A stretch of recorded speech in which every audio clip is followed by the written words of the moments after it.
Good afternoon. It's time for Read Aloud. And I told you yesterday about the picture to start chapter 10, and it was a lunchbox. So we made the prediction that the setting was going to change in our book, and they were going to be back at lunch or in the cafeteria. So chapter 10 says, no one wanted half of Gooney Bird's anchovy sandwich. No one even wanted to sit near her during lunch. Are you sure you wouldn't like some? She said.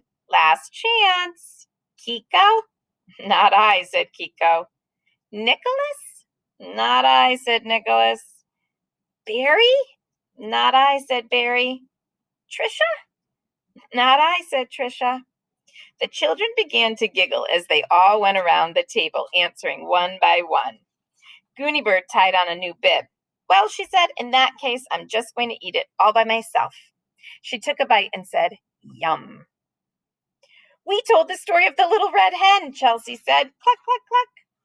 I can't believe Mrs. Pigeon thought my fable was going to be about a chicken, she grumbled. Here, you can have a piece of fried chicken, Nicholas said, and he handed her a crispy wing from his lunchbox. Can I have your orange for a trade?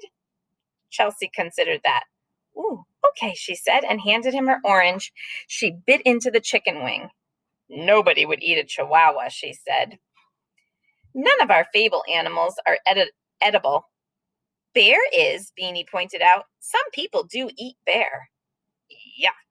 Well, not pandas, though, or kangaroo, or what others did we have? Bunny and tortoise, Tricia said, and people do eat those.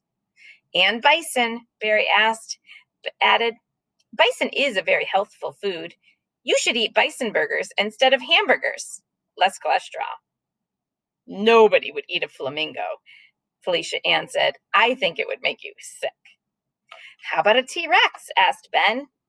Tyrone, whose mouth was full of a tuna fish sandwich, began to wriggle in his seat. T-Rex, he murmured. T-Rex. See my muscles flex if I munch on old T-Rex. And he lifted his arm and tried to show a muscle. How about that, Malcolm? Tyrone asked suddenly. How about your fable? You didn't do it yet. You want me to make you up a rap? What animal are you going to do? Malcolm grinned. I'm not telling you. It's going to be a surprise. Well, Gooney Bird pointed out, your turn comes right after lunch, Malcolm, so it's not going to be a surprise for long. What about Nicholas? Do you want to rap, Nicholas? Tyrone was shifting back and forth in his seat, eager to do a dance. I'm going last, Nicholas said. You can't. Gooney Bird's going last. She already said so. The day go fast and Gooney Bird be last. Nicholas and I are doing our fable together, Gooney Bird explained. Ooh, look what I have for dessert, a kumquat. She held it up, and the other children looked at it with interest. Kumquats are native to China, Barry announced, although they're now cultivated in the United States. The kumquat tree is a slow-growing and compact tree. Because of their thick rind, kumquats keep well and are easy to ship long distances. I thought you only got to the letter D in all of your facts encyclopedia, Barry, Gooney Bird said. Well, I peeked into the K book, he explained, because I'm interested in kites. You're pretty amazing, Gooney Bird said, and bit into her kumquat. You can't do your fable with Gooney Bird, Nicholas, Ben said. You are the letter N, and she is a G. True, Gooney Bird replied.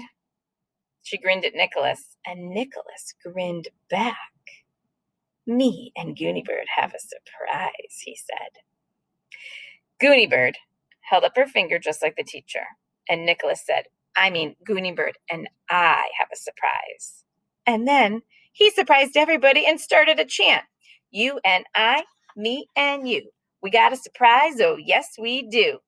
He collected his crumpled paper napkin and empty plastic cup and shuffled over to the trash can, still chanting. But first, Malcolm announced, raising from the table, me. My turn. I'm doing my fable next. And with Malcolm eagerly leading the way, the second graders walked back to the classroom. Bruno, the school mascot, yawned. He slowly stood up and followed behind, hoping not to miss anything. He was wearing antlers, and they were a little bit tilted. So here's all the kids back in the cafeteria. And interestingly, second graders, did you notice the change in Nicholas? All of a sudden, He's smiling.